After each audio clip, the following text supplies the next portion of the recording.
चलिए, तो good evening everyone. आज हम लोग आगे का टॉपिक ले रहे हैं। हमने कल 2.1 कंप्लीट किया था और आज हम 2.7, 2.8 एंड 3.3 ये तीनों टॉपिक पतंजलि योग सूत्र से रिलेटेड हैं, तो उनको हम लोग 2.1 के बाद अभी ले रहे हैं।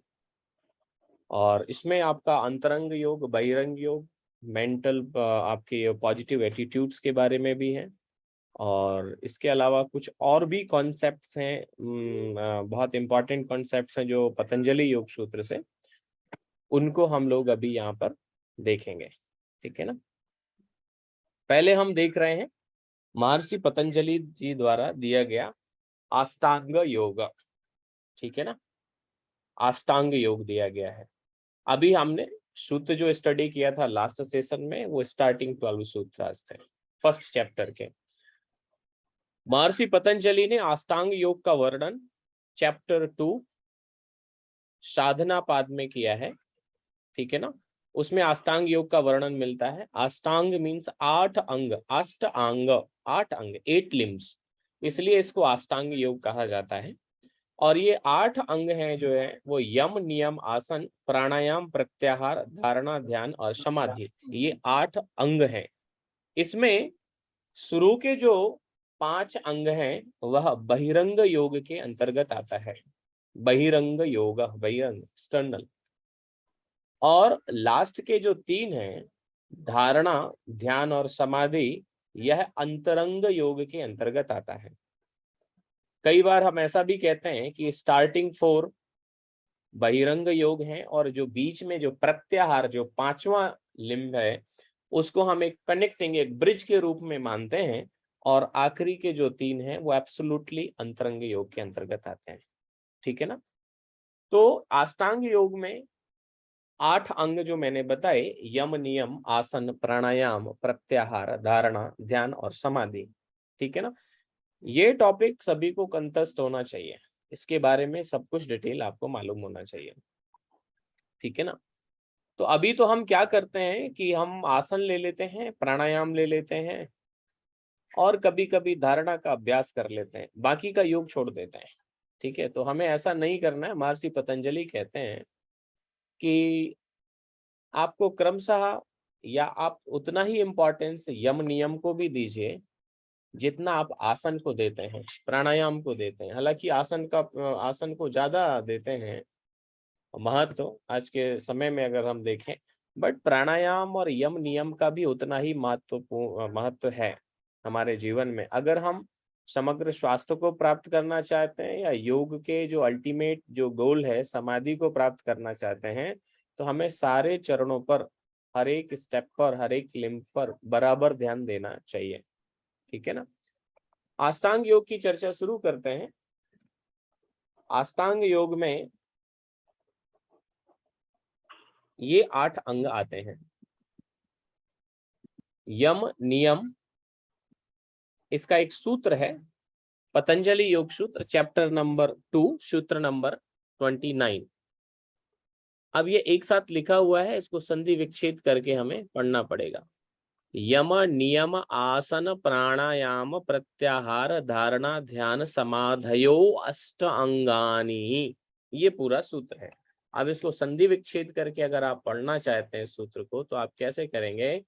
यम, नियम, नियम म के बाद में बड़ा आ का डंडा लगा तो यहां से आ लिया जाएगा, ये आसन, यम, नियम, आसन, प्राणायाम, प्रत्याहार, धारणा, ध्यान, समाधयो, समाधयो अष्टावंगानी, 8 अंग हैं।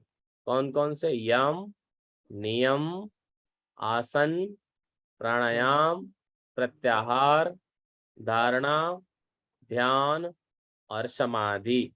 ठीक है ना, ये सीक्वेंस भी आपको याद होना चाहिए। ठीक है ना। अब एक एक को समझने की कोशिश करेंगे, हर एक के सूत्र को देखेंगे। यम, एक्सटर्नल डिसिप्लिन, हम अगर एक लाइन में कहें तो yam is known as external discipline. इसके 5 प्रकार होते हैं जो हम आगे देखेंगे। Niyam, internal discipline. Okay, internal discipline. यम को हम कहते हैं सोशल कोड ऑफ कंडक्ट, नियम को कहते हैं पर्सनल कोड ऑफ कंडक्ट। ये भी नियम भी 5 बताए हैं महर्षि पतंजलि ने। ठीक है, इसके बाद में आसन, पॉस्चर। आसन बताए नहीं है महर्षि पतंजलि ने, किसी आसनों का वर्णन नहीं किया गया है, लेकिन आसन से संबंधित 3 सूत्र हैं। जो एक बताता है व्हाट इज आसन, आसन क्या है, आसन कैसे करना चाहिए और आसन करने से क्या लाभ होगा, ये 3 सूत्र मिलते हैं। तो तीसरा अंग जो है, थर्ड लिम्ब, वो आसन है। Then fourth is a pranayama, breath regulation. इसके बाद fifth one is pratyahara, withdraw of the sense और senses. And dharana is concentration, dhyana is mental absorption, and samadhi is oneness और spiritual absorption you can say. ठीक है ना, और इंटीग्रेशन। ये 8 लिम्स हैं। अब वर्तमान समय में आप देखते हैं कि जब आप योग टीचर बनेंगे तो आपके पास किस लिए लोग आएंगे, किस लिए, आसन प्राणायाम सीखने। कोई ये नहीं बोलेगा कि हमें यम नियम भी सिखा दो, हमें धारणा ध्यान समाधि तक जाना है। समाधि से लोगों का कोई लेना देना नहीं है। वर्तमान समय में देखेंगे समाधि से उनका कोई लेना देना नहीं है, या मैं बोलूं अंतरंग योग पर ध्यान देना उनका फोकस नहीं है कि अंतरंग योग पे भी हमें ध्यान देना है। ठीक है, अभी जो यम नियम में हमने ये देखे, इसमें हम यम को देखते हैं कि यम में यस, यम जो है 5 प्रकार का होता है। यम अहिंसा, सत्य, आस्तेय, ब्रह्मचर्य, अपरिग्रह, यमः। मेरे साथ बोलिए, अहिंसा, सत्य, अहिंसा, सत्य, आस्तेय, आस्तेय, ब्रह्मचर्य ब्रह्मचर्य एंड अपरिग्रह, अपरिग्रह, यमः। यमः। ये 5 प्रकार के यम है। अब मैं यम को समझाता हूँ एक एक, है ना, कि एक योग कहाँ से शुरू होता है, अहिंसा से, नॉन वायलेंस से। अहिंसा, तो योगी को डायरेक्ट जाकर के आसन करना ठीक है, आसन करिए, लेकिन योग कहाँ से, महर्षि पतंजलि ने क्या बताया, योग कहाँ से शुरू हो रहा है, अहिंसा, अहिंसा, नॉन वायलेंस, अहिंसा, सत्य, आस्तेय, ब्रह्मचर्य, अपरिग्रह। फिर इसके बाद एक एक सूत्र भी दिए हैं उन्होंने कि अहिंसा करने से क्या होता है, सत्य का पालन करने से क्या होता है, लेकिन आप उसमें नहीं जाते हैं, तो इसको ही एक एक लाइन में आप समझ लीजिए। अहिंसा मतलब हो गया नॉन वायलेंस, हिंसा ना करना। एक योगी को चाहिए कि वो किसी भी प्रकार से हिंसा नहीं करे। किसी भी प्रकार से हिंसा मतलब मनसा वाचा कर्मणा, मन से, वाणी से और कर्म से। कर्म से यानी किसी को मारना, पीटना, किसी को नुकसान पहुंचाना, केवल वही हिंसा नहीं है। आपकी वाणी से भी आपने किसी को बोल दिया और सामने वाला को कुछ कष्ट पहुंच गया, आपके बातों से हर्ट हो गया, वो वह भी एक प्रकार की हिंसा है ना। या मन में आपने, सामने वाला कोई तगड़ा व्यक्ति है, आप उससे कुछ कर नहीं सकते, उसका कुछ बिगाड़ तो सकते नहीं है, तो मन ही मन गालियां दे लो। सास बहू के बीच में जो चलता रहता है, बोले अब बहू सास को तो कुछ बोल नहीं सकती तो करे क्या ठीक है, खैर एग्जाम्पल के लिए मैं दे रहा हूँ, बता रहा हूँ आपको कि किसी को हमें वाणी से भी, मन से भी और वचन से भी और किसी प्रकार से कर्म से भी हम किसी को हिंसा नहीं पहुंचाएं। आनंद है तो आनंद को बिठाओ बगल में, ठीक है, हाँ, गुड गुड गुड तो ये हिंसा नहीं करना, और ये सारे धर्मों में है, आप कोई योग में बात करें ऐसा नहीं है। अहिंसा का पालन करना, आप जितने भी बाकी धर्म या संप्रदाय देखेंगे उसमें अहिंसा को बहुत ज्यादा प्रायोरिटी दिया गया है। ठीक है ना, तो अहिंसा व्रत का भी पालन करना है योगी को। ठीक है ना, अब अहिंसा को जब पालन करता है ना, तो उसके कुछ परिणाम होते हैं, वो आगे सूत्र में है, उसको जस्ट ब्रीफ में देखेंगे। लेकिन यम के 5 जो प्रकार हैं वो याद होने चाहिए आपको। दूसरा है सत्य, सच बोलना। ठीक है ना। तो योगी को अहिंसा के साथ साथ में उसको सत्य का पालन भी करना है, ठीक है ना, सच बोलना। तो अभी तो हम घनघोर झूठ बोलते हैं, जब से मोबाइल आ गया तब से तो मतलब पूछो ही मत। इजीली जो है आप झूठ बोल सकते हो कि मैं अभी यहाँ हूँ, मैं वहां पर हूँ, ठीक है ना। तो हमें सत्य बोलना चाहिए। और हम ये भी कहते हैं कि इस बिना आज के समय पे कैसे सत्य बोल सकते हैं, ऐसा कोई कह सकता है कि मतलब आज के समय पे तो सत्य बोलना बहुत कठिन है, सत्य बोलने तो, ठीक है ना। साथ में यह भी ध्यान रखना है कि सत्यम ब्रूयात प्रियम ब्रूयात अप्रिय सत्यम माँ ब्रूयात। सत्य बोलिए, प्रिय बोलिए, अप्रिय सत्य मत बोलिए। जैसे कई बार हम सत्य, क्योंकि कई बार कड़वा होता है बहुत, ऐसा बोलते हैं ना, वो आजकल बड़े इंस्टाग्राम रील में वो डायलॉग आते हैं ठीक है। तो वो सत्य कड़वा, हैवी हैवी शब्द मैं सुनता हूँ उसमें, रील में जो है लोग प्रयोग करते हैं। तो सत्य सत्य बड़ा कड़वा होता है और ये होता है वैसा होता है। तो जब आपके सामने किसी के सामने सत्य बोलें तो ऐसा पोलाइट वे में बोलें कि सांप भी मर जाए और लाठी नहीं टूटे, है ना। कैसे कि सामने वाले को पता भी चल जाए और वो बेचारा हर्ट नहीं हो, और आप सच भी बोल दें। जैसे हमारे यहाँ एक कहावत है यूपी में, काना को काना कहे तो काना जाए रूठ, धीरे धीरे पूछ लो भैया आंखी गई कैसे फूट। ठीक है। अब इसका अर्थ क्या होता है, अगर तुमने बोल दिया अगर किसी को, अरे यार आप तो काने हो, आपकी आंख कानी है, तो उसको थोड़ा सा तो लगेगा यार कि तुम ऐसे कैसे बोल सकते हो। लेकिन अगर आप उसको पास में बिठा करके बोल से पूछेंगे भाई साहब कैसे हैं, ये आपका आंख का प्रॉब्लम कैसे हुआ, then he will tell you in detail, है ना, कि क्या हुआ कैसे हुआ। तो आप कई बार आपको बोलना पड़ता है ना, तो हम जैसे बोल देते हैं कई बार किसी को, सामने आपके कलीग्स हैं, आपके क्लासमेट्स हैं, आपने बोल दिया ये तुम्हारे अंदर बहुत बुरी आदत है यार, तुम ये मतलब पता नहीं, ये मैंने कई बार नोटिस किया है, लेकिन ये तुम्हारे अंदर ये बहुत बुरी आदत है। अब तुमने तो स्ट्रेट फॉरवर्ड बोल दिया, लेकिन सामने वाले को तो अब वो रात भर नींद नहीं आएगी कि इसने बोल कैसे दिया। तो आपको क्या बोलना चाहिए कि आप में सारी बातें अच्छी हैं, लेकिन अगर आप ये भी बोल, अगर थोड़ा सा इम्प्रूव कर लें तो मुझे लगता है सोने में सुहागा हो जाए, ये एरिया ऑफ इम्प्रूवमेंट के रूप में अगर आप करें तो उसको फीडबैक भी दे दिया और उसको बुरा भी नहीं लगा, ठीक है ना। तो सत्य बोलना, योगी को सत्य बोलना है।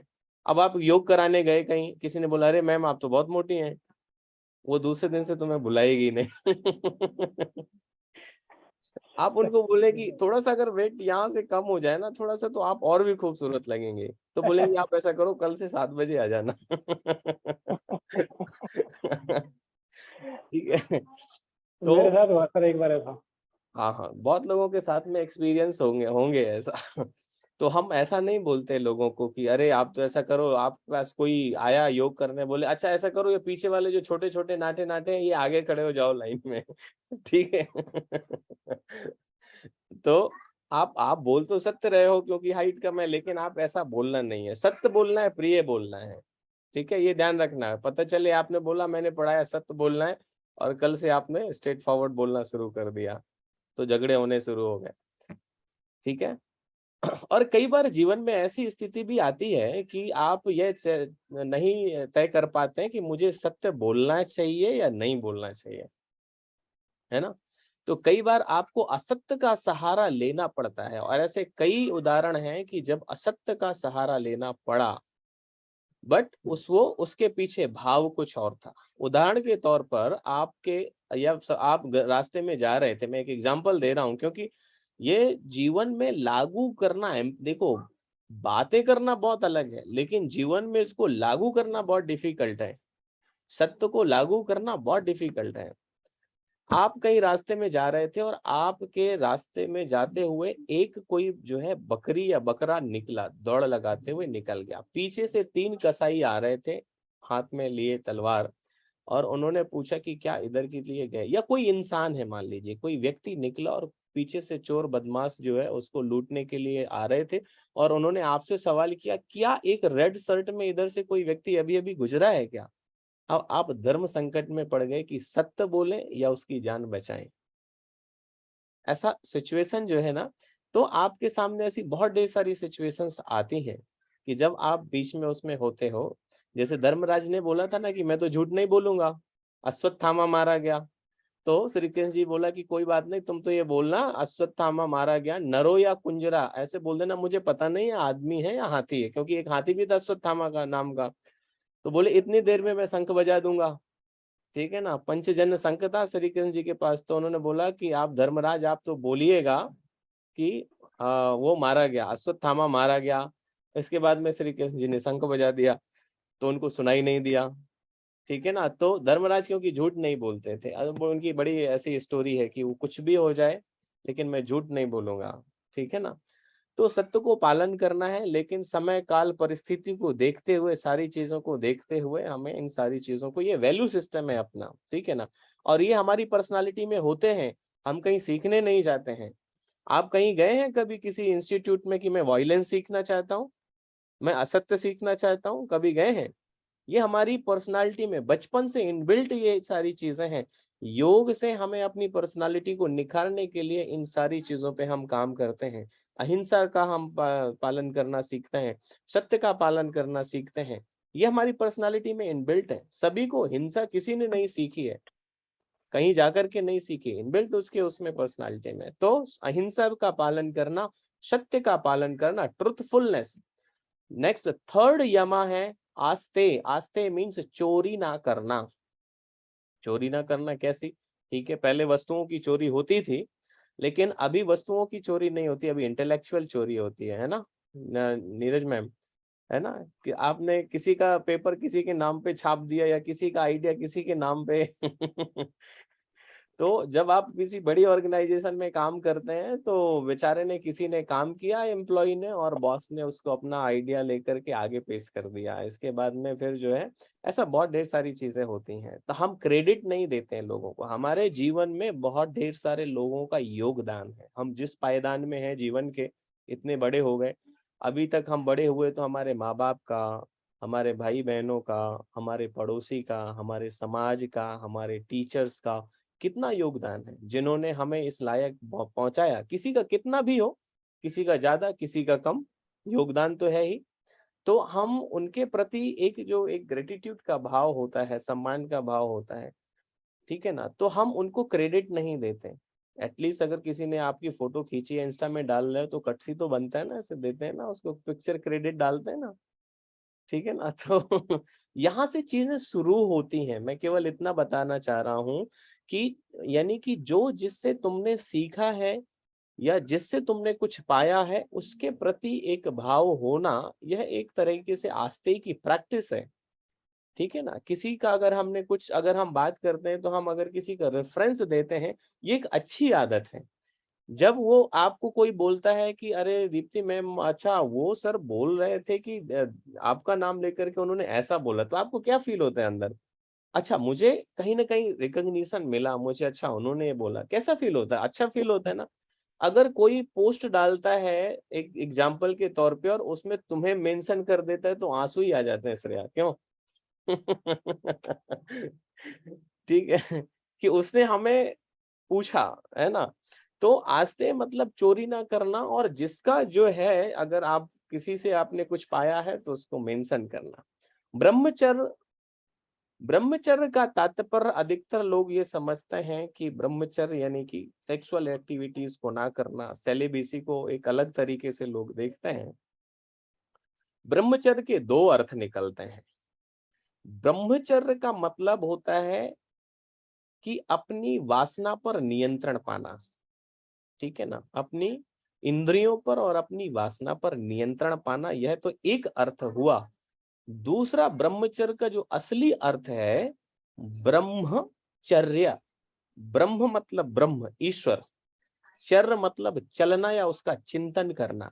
आपके मस्तिष्क में, आपके मन में ब्रह्म का चिंतन चलता रहे, ईश्वर का चिंतन सदैव चलता रहे, दिस इज ऑल्सो ए ब्रह्मचर्य। ये डेफिनेशन एक्चुअल डेफिनेशन है।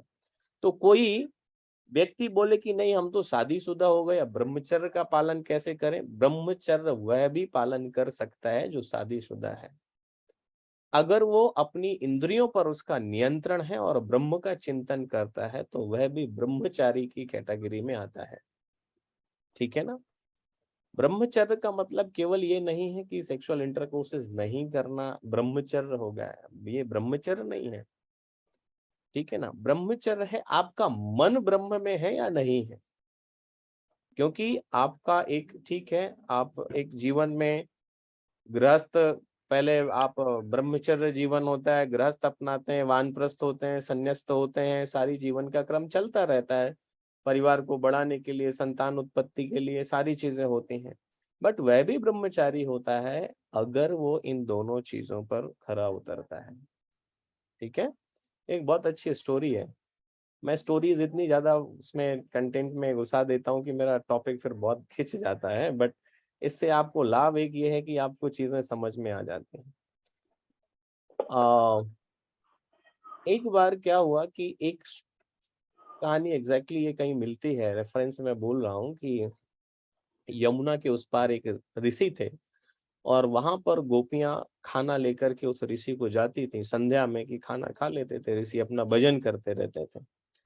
एक बार बारिश का समय था और वहां पर पानी जो है नदी में ज्यादा हो गया, तो कृष्ण जी को किसी ने पूछा कि हम वहां जाना ऋषि को खाना खाने के देने के लिए, तो हम कैसे जाएं। तो उन्होंने कहा कि अगर आप गंगा यमुना के सामने, नदी के सामने खड़े होकर के ये प्रार्थना करना कि अगर मैं आजीवन ब्रह्मचारी रहा हूं तो पानी कम हो जाए। तो गोपियों ने तिरछी निगाहों से देखा, बोले 16,108 तो पटरानियां हैं, आप ब्रह्मचर्य की बात कर रहे हो। ठीक है, तो बोले नहीं आप करो, जाओ और ये करना। जब ऐसा किया तो पानी कम हो गया। इसके बाद उधर गई, जब तक वहां खाना खाया ऋषि ने, पानी फिर ऊपर आ गया। इसके बाद में बोले कि अरे अब जाएं कैसे। तो महाराज जी ने बोला कि पानी के सामने खड़े होकर ये प्रार्थना करना कि अगर मैं आजीवन निराहारी रहा हूं तो पानी कम हो जाए। तो गोपियों ने कहा अभी हमारे सामने बैठ के ठूसा है तुमने और निराहारी होने की बात कर रहे हो, हाउ इट इज पॉसिबल। बोले आप करना, और ये उन्होंने किया, पानी कम हुआ। जब इसका विश्लेषण किया गया तो यह पता बताया गया, ये समझाया गया कि देखिए हमने क्रिया की लेकिन उसमें लिप्त नहीं है। क्रिया तो की हमने लेकिन हम उसमें लिप्त नहीं है। जैसे एक कमल का जो पत्ता देखा, कमल का पत्ता जो कमल खिलता है पानी में, उसके पत्ते को कभी पानी में डालिए और आप निकालिए तो उसमें कोई भी पानी की बूंद टच नहीं होती और वो पानी में ही रहता है, लेकिन पानी से अलग रहता है। वैसे ही योगी संसार में रहता है, सारी क्रिया कर्म करता है, तुम्हें देख के लगेगा नहीं, वो खाना भी खाएगा, कपड़े भी पहनेगा, गाड़ी में घूमेगा, सब कुछ करेगा, लेकिन वो संसार में लिप्त नहीं होता है, अटैच्ड नहीं होता है, नॉन अटैच्ड होकर के ये सारी क्रियाकलाप करता है, बट वो लिप्त नहीं होता। हम क्या करते हैं, जो आम इंसान होते हैं, लिप्त हो जाते हैं उसमें, अटैच्ड हो जाते हैं। ठीक है ना, तो जब आप लिप्त हुए बिना करते हैं तो वो एक क्रिया के रूप में है, उसका कोई संस्कार नहीं बनता है। लेकिन ये प्रैक्टिस करना उतना इजी नहीं है। आगे बढ़ते नहीं तो यम में ही हमारा समय हो जाएगा। आस्ते ब्रह्मचर्य का हो गया अपरिग्रह। अपरिग्रह का मतलब होता है विदाउट पोजेशन और नॉन ग्रास्पिंग, आवश्यकता से अधिक वस्तुओं का संग्रह ना करना। साईं इतना दीजिए जामे कुटुंब समाए, मैं भी भूखा ना रहूं साधु ना भूखा जाए। लेकिन अभी तो हमारी आदत ऐसी नहीं है, हाय राम ये भी मिल जाए, हाय राम वो भी मिल जाए, अभी वैगनआर है, फिर हुंडई की आ जाए, फिर वो क्या है किया सेल्टॉस आ जाए, इसके बाद में पजेरो आ जाए, फिर मर्सिडीज आ जाए, और फिर इसके बाद बहुत, फिर एक बंगला बन जाए, इसके बाद बच्चे के लिए अलग, बहू के लिए अलग, फिर ऐसा करो सर्दी के लिए अलग हवा महल बनाओ, गर्मी के लिए हवा महल, फिर एक जल महल बनाओ, है ना। इस उसमें भी नहीं बनता है तो फिर पता चलता है चलो एक आइसलैंड खरीद लो, फिर चांद पे पहुंच जाओ। ठीक है ना, तो आदमियों की इच्छाओं का कोई अंत नहीं है। ठीक है ना, हमें सोने के लिए 6 फीट से ज्यादा जमीन नहीं चाहिए, सुबह शाम मिलाकर के 10 रोटी से 8-10 रोटी अगर कोई ज्यादा खाएगा तो उससे ज्यादा रोटी नहीं चाहिए। लेकिन घर इतने बना रखे हैं कि पूछो मत, कमरे इतने बना रखे हैं कि पूछो मत। चलिए, इसका अपरिग्रह का मतलब ये नहीं है कि जो आवश्यकता है उसको आप मत लो, उतना तो चाहिए, वो तो करना है, बट एक कोई बाउंड्री तो सेट होगी।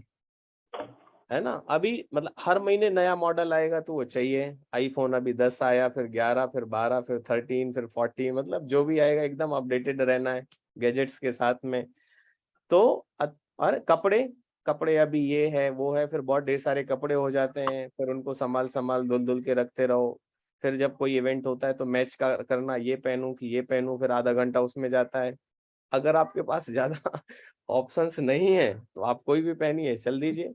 आपके पास ऑप्शंस हैं तो फिर इसके बाद आप कंफ्यूज होते हैं, संभाल के रखने में ही बहुत ज्यादा एनर्जी लगती है।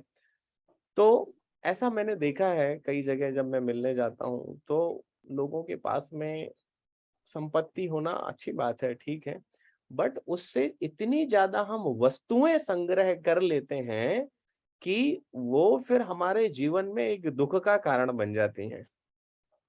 इसलिए हम चीजें वस्तुएं इतना ही रखें जिससे हमारा समय जाया नहीं हो, हम मैनेज कर पाए चीजों को, क्योंकि योगी को तो योग साधना पे ज्यादा समय देना है ना, ठीक है ना। इसलिए अब हम दीपावली इसीलिए तो मनाते हैं कि अगर साल भर जो वस्तु काम में नहीं आई तो दीपावली की सफाई में निकाल के उसे दे दो दूसरे को, लेकिन छूटती नहीं, इसको भी अभी रख दो, ठीक है ना। फिर इसके बाद में वो चलती रहती है और बस संग्रह कर करके रखते रहो।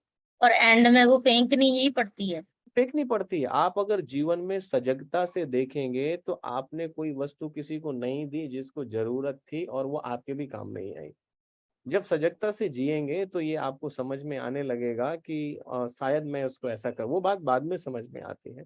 अपरिग्रह मीन्स आवश्यकता से अधिक वस्तुओं का संग्रह ना करना, ठीक है ना। चलिए, अभी एक बड़ी अच्छी कहानी मुझे याद आई। एक के यहाँ गया था, उसके यहाँ नेल पॉलिश देख करके तो मुझे चक्कर ही आ गए थे। 500 नेल पॉलिश वो जयपुर के ही है, बट 500 नेल पॉलिश, एक पूरी कबर्ड में बिल्कुल वही वही थी, रखा हुआ था। तो मैं तो सोच के रह गया कि मतलब आज 365 दिन होते हैं, अगर एक दिन लगाई गई तो भी नहीं, वो तो सूख जाएगा वो जब दूसरे तक का नंबर आएगा। चलिए, तो ये तो हुआ यम। मैं फिर से रिपीट कर दूं, अहिंसा, सत्य, आस्ते, ब्रह्मचर्य, अपरिग्रह, इनका मीनिंग भी याद रखना।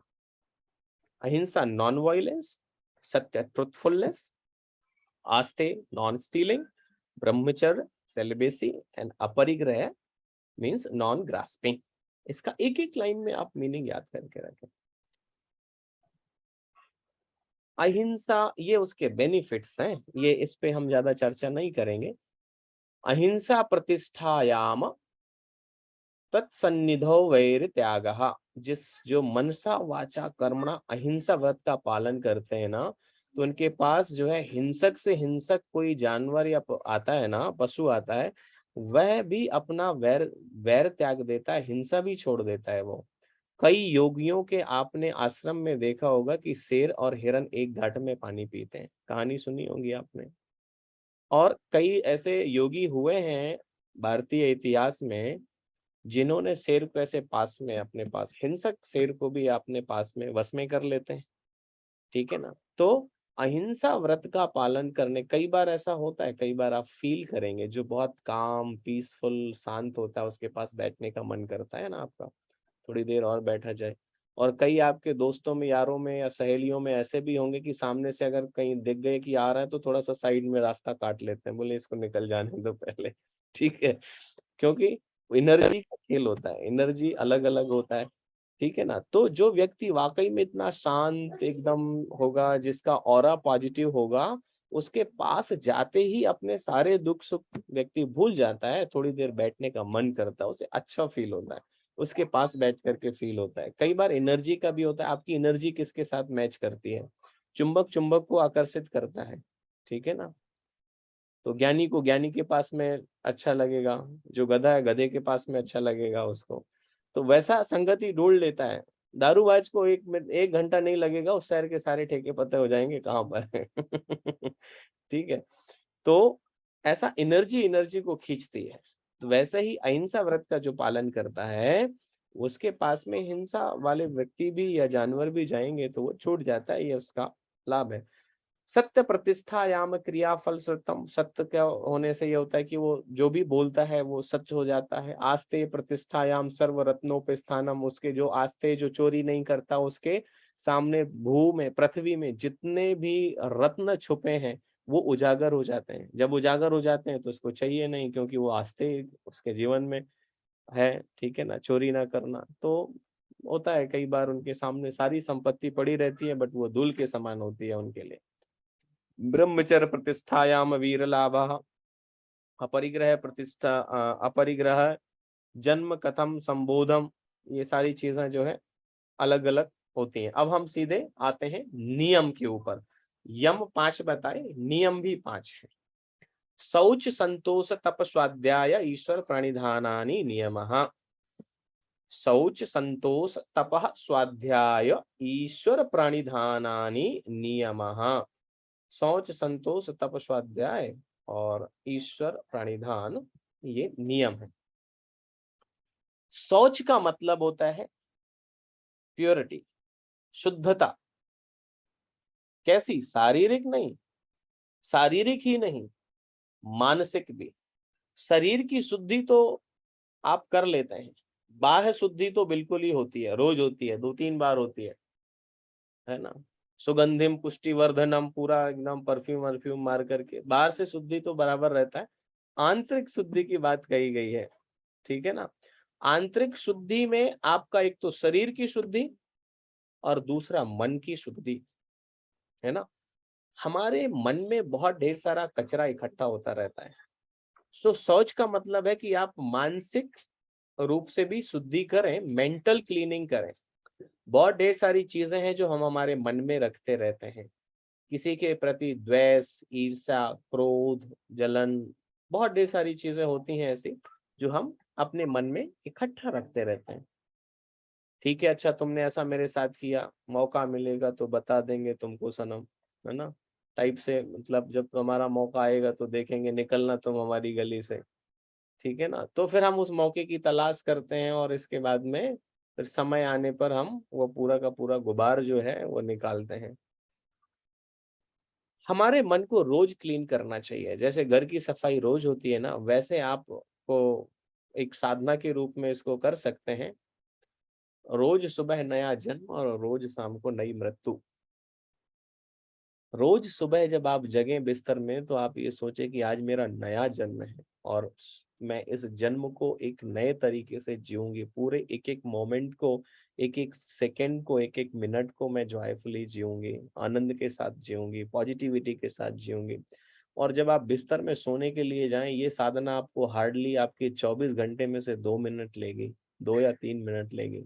जब सोने के लिए जाएं तो आप यह सोचें कि आज का दिन मैंने कैसे जिया, आज मैंने कैसे जिया, आनंद आया नहीं आया, और मैंने जो गलतियां की हों, आप जिसको भी मानते हैं, ईश्वर को मानते हैं, यूनिवर्स को मानते हैं, एनर्जी को मानते हैं, उसके प्रति समर्पण करते हुए कि आज मैंने अगर किसी को बुरा भला कहा हो या कोई मेरे से आहत हुआ हो, उसके लिए मैं क्षमा प्रार्थी हूँ।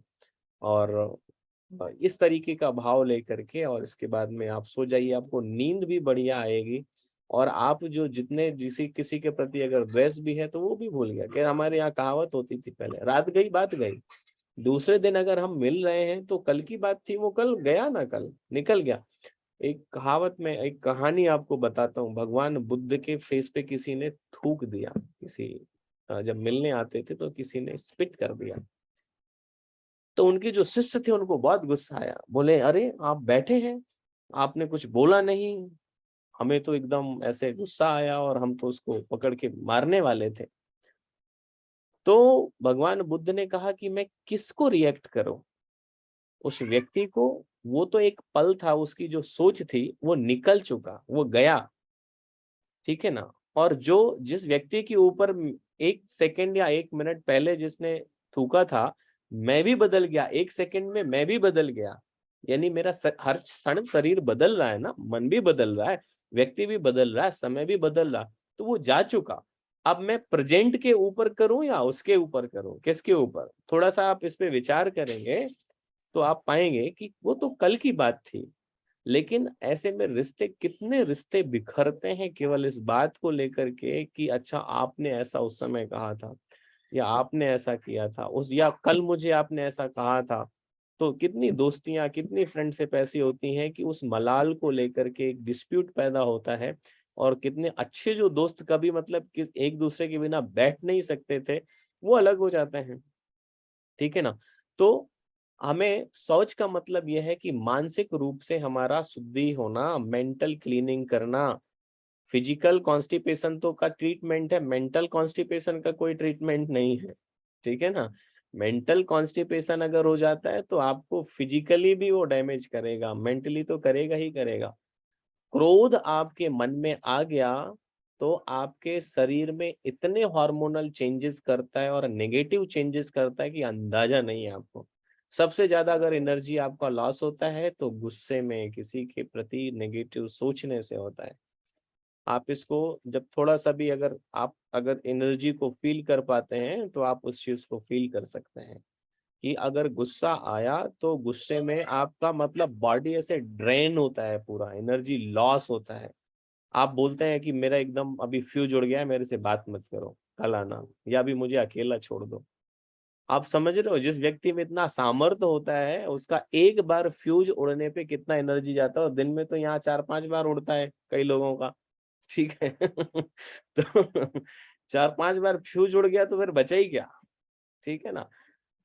तो यम नियम को मैं इतना महत्वपूर्ण मानता हूं व्यक्तिगत रूप से कि मैं बोलता हूं कि आसन करो या मत करो लेकिन यम नियम पे जरूर ध्यान दो।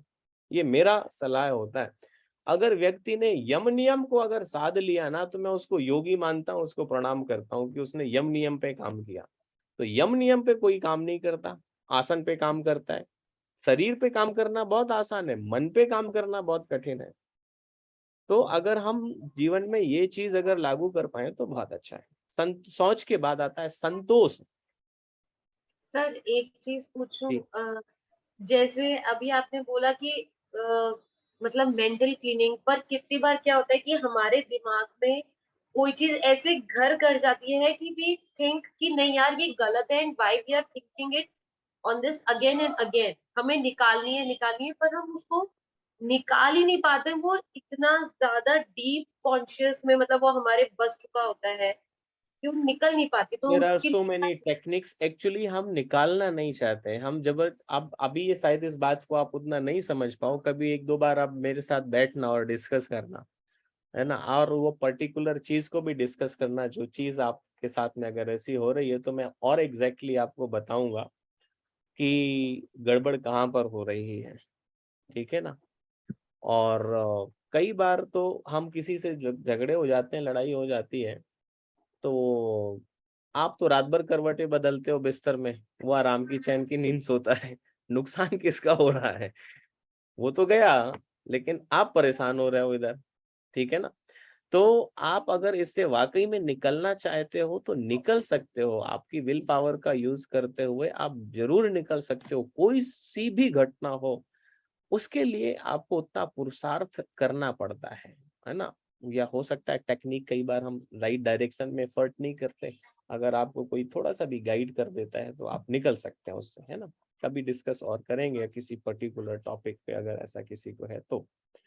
संतोष, है ना, जो मैंने इसके पहले बात कही थी कि हमें लिमिटेशंस हमें फिक्स करनी पड़ेगी कि हमें जो भी प्राप्त है उसमें संतोष करना। हम हाय तौबा उसकी करते हैं जो प्राप्त नहीं है, हम दुखड़ा उसका रोते हैं कि हाय राम मेरे पास में ये नहीं है, लेकिन हम उसका जश्न कभी नहीं मनाते जो हमारे पास में ऑलरेडी है, हमें प्राप्त है, जो उपलब्ध है। ठीक है ना। एक व्यक्ति ऐसा ही था, एक व्यक्ति ने कहा मैं सुसाइड करूंगा। ठीक है ना। सुसाइड करने का उसे ख्याल आया, तो वो सुसाइड करने पहुंच गया तो एक साधु गुजरा, और साधु गुजरा तो बोले अरे भाई कहाँ पटरी में कूदे जा रहे हो? बोले नहीं मेरा सब कुछ लुट गया, मेरा बीवी छोड़ के चली गई, मेरा बेटा छोड़ के चला गया, डाइवोर्स हो गया, मेरी संपत्ति ले गई, मेरा जो भी समाज ने सब कुछ छीन लिया, मेरे पास कुछ भी नहीं है, मैं क्या करूंगा? तो उसने बोला कि ऐसा करो तुम 24 घंटे मत करो, फिर कर लेना, मैं तुम्हें यहीं छोड़ जाऊंगा। बोले पक्का? बोले हाँ। वो गया, बोले कि आप ऐसे करो 24 घंटे दो और 24 घंटे में मैं राजा को बात करता हूँ, वो राजा तुम्हें बहुत कुछ संपत्ति दे देगा। अगर फिर भी तुम्हें लगता है कि सुसाइड करना चाहिए तो कर लेना, कोई दिक्कत नहीं है।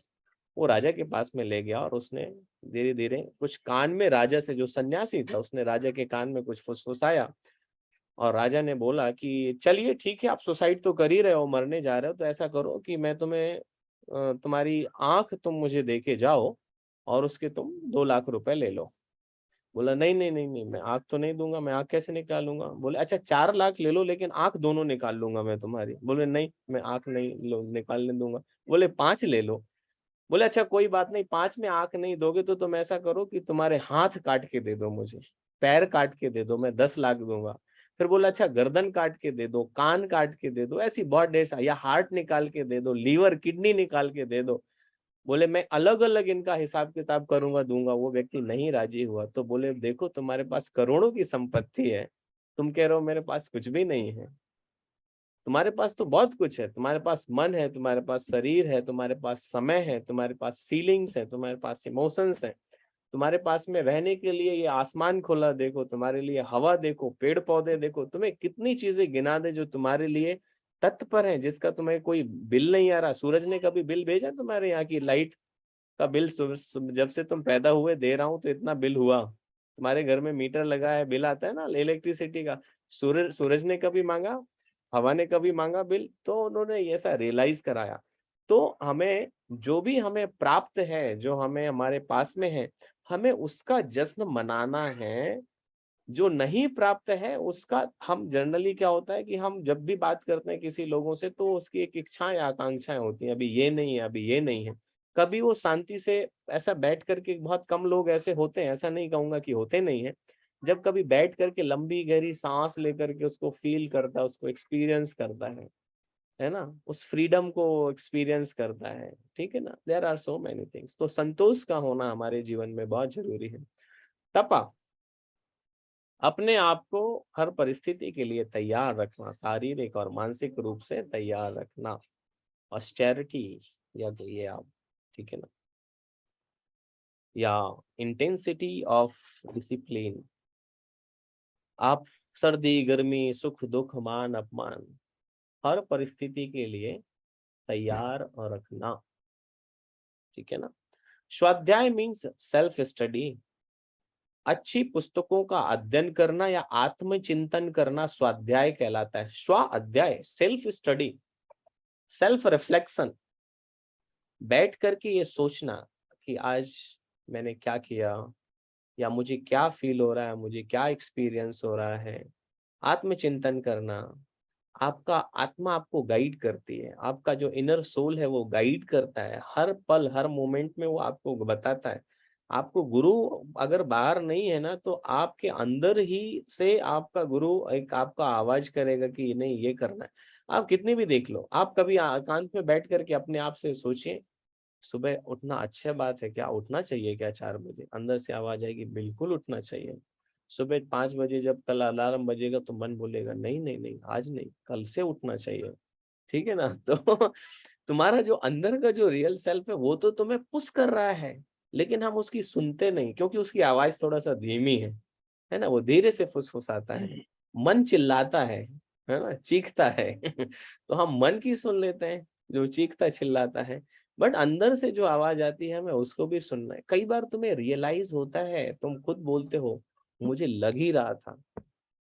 जब लग ही रहा था तो क्यों नहीं किया? जब लग ही रहा था, मुझे ऐसा फील तो हुआ था। तुम्हें होता है, नेचर कॉल देता है तुम्हें। हर चीज के लिए नेचर तुम्हें कॉल करता है और इंडिकेट करता है, तुम नहीं पकड़ते हो उसे।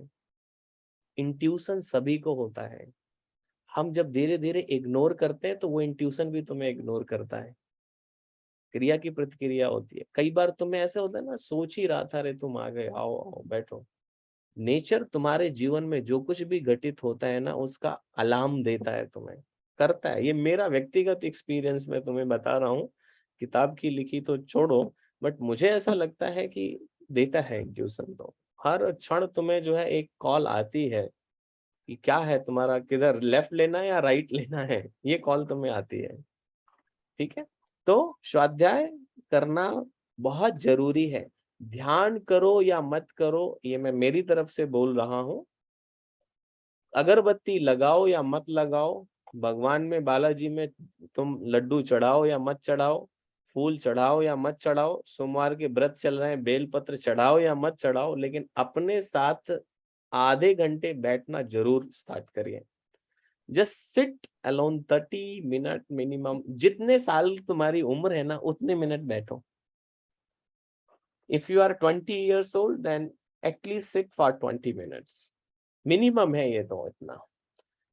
उम्र कम है तो कम, उम्र ज्यादा है तो फिर आपको ज्यादा बैठना पड़ेगा। 80 साल के हो गए तो 80 मिनट बैठना है, ठीक है। जिस दिन से आप yes just let me finish this one. जिस दिन से आप बैठना शुरू कर दोगे ना, उस दिन से तुम्हें तुम्हारे जीवन में बहुत बदलाव आने लगेंगे। बट ये आदत में डालना बहुत जरूरी है, क्योंकि जिस दिन तुम बैठे उसी दिन तुम्हारा दोस्त आ गया, मौसम बहुत बढ़िया हो रहा है, बारिश हो रही है, और आपने बोला यार चलो कोई बात नहीं, लेकिन उसके साथ समझौता मत करो। बस वो एक नियम बनाना जीवन में बहुत जरूरी होता है। घर से निकलते ही भले ही बाहर एक पत्थर उसमें डेली पहले लात मार के जाना, तो ये नियम है, नियम बना लो। नियम बनाना बहुत जरूरी है। एक व्यक्ति हमारे साथ में तो वो बोलते थे मैं नियम के लिए पहले मैं क्या कर दी, पहले मैंने ये ठाना मुझे कुछ नहीं करना, रोज पूजा छोड़ो, मैं घर से बाहर निकलूंगा ये भाटे में लात मारूंगा मैं। ठीक है करो, लेकिन एक बार के लिए नियम तो बनाओ। जिस दिन से आप 30 मिनट इवनिंग में बैठना शुरू कर दोगे ना, आपकी आदत बन जाएगी। अगर जिस दिन नहीं बैठोगे तो आपको लगेगा समथिंग इज मिसिंग। जो मॉर्निंग वॉक में जाते हैं एक दिन नहीं जाए तो उनको अजीब सा लगता है। तो अच्छी आदतों को ढालने में समय लगता है। दिस इज कॉल्ड स्वाध्याय, अपने स्टडी करना। ईश्वर प्रणिधान मीन्स सरेंडर टू गॉड और सरेंडर टू डिवाइन। ईश्वर के प्रति संपूर्ण समर्पित कर देना ही ईश्वर प्रणिधान कहलाता है। और अंतोगत्वा आपको समर्पण तो करना ही पड़ेगा, ठीक है ना, समर्पण तो करना ही पड़ेगा। क्योंकि उस सत्ता को, उस एनर्जी को जिस दिन आप रियलाइज करते हैं, एक हमारी एनर्जी है और हमारी चेतना है, इंडिविजुअल एनर्जी, और एक यूनिवर्सल एनर्जी है, वो कहीं ना कहीं बड़ी है। उसके प्रति सरेंडर का भाव रहना, यह ईश्वर प्रणिधान कहलाता है, ईश्वर के प्रति समर्पण। तो यम और नियम की कहानी ये है, ये बहुत जरूरी है। सीधे अगर हम छत में जंप मारेंगे आसन में 3री मंजिल पे तो हाथ पैर टूट सकते हैं। इसलिए पहली सीढ़ी पर भी दूसरी सीढ़ी पर भी ध्यान दें। अगला वीरेंद्र जी क्वेश्चन पूछिए शॉर्ट में। जब आप कह रहे हैं कि हमें मतलब 20-25 मिनट का समय सेल्फ देना चाहिए, सॉरी रिपीट करें। आपने कहा कि हमें अपने आप को समय देना चाहिए सेल्फ रियलाइजेशन के लिए, कि तो उस समय सर द्वंद्व वाली स्थिति हो जाती है कि ठीक है काफी देर सोच विचार किया, फिर आज चलते चलते लगभग 10-5 मिनट बाद ये स्थिति होती है कि यार करूं या ना करूं, करना है या नहीं करना है, ऐसा। हाँ, वो मतलब एक बड़ा द्वंद्व खड़ा हो जाता है, और वो फिर दिमाग में वो दिन भर अगले दिन वो चलता ही रहता है कि यार ये था, करें ना करें, करें ना करें। द्वंद्व नहीं होता है वो। पहली बात तो ये बैठना है, आपको इस बात से कन्विंस होना पड़ेगा, ठीक है ना। जब आप कन्विंस्ड हो जाएंगे तो उस चीज को आप प्रायोरिटी पे सेट करेंगे। दूसरी बात, तीसरा द्वंद्व नहीं है, कई बार आपको उसी समय कोई दूसरा काम याद आ गया या मन में विचार आ गया, वो ज्यादा डोमिनेंट हो जाता है, ठीक है ना। अगर आप बैठने को 30 मिनट बैठने को प्रायोरिटी पे सेट करेंगे ना, तो जरूर आप उसको करेंगे। और अगर ऐसा द्वंद्व आता भी है ना कि बैठूं या नहीं बैठूं, तो पहले तो आप एक नॉन निगोशिएबल एक वैल्यू की तरीके से बना लीजिए कि मुझे बैठना ही है। ये मुझे कुछ भी हो जाए, मैं कहीं भी रहूंगा तो बैठूंगा, बाहर हूं तो बैठूंगा, घर में हूं तो बैठूंगा, बाहर कहीं जा रहा हूं तो मैं बैठूंगा। आप मुझे ये बताइए, अगर आपके घर से कोई इमरजेंसी कॉल आ जाए कि आपको आना ही है, कैसे कुछ घर में कोई मतलब कुछ ऐसा सीरियस ऐसा आ जाए, तो आप दुनिया का हर काम छोड़ के जाएंगे?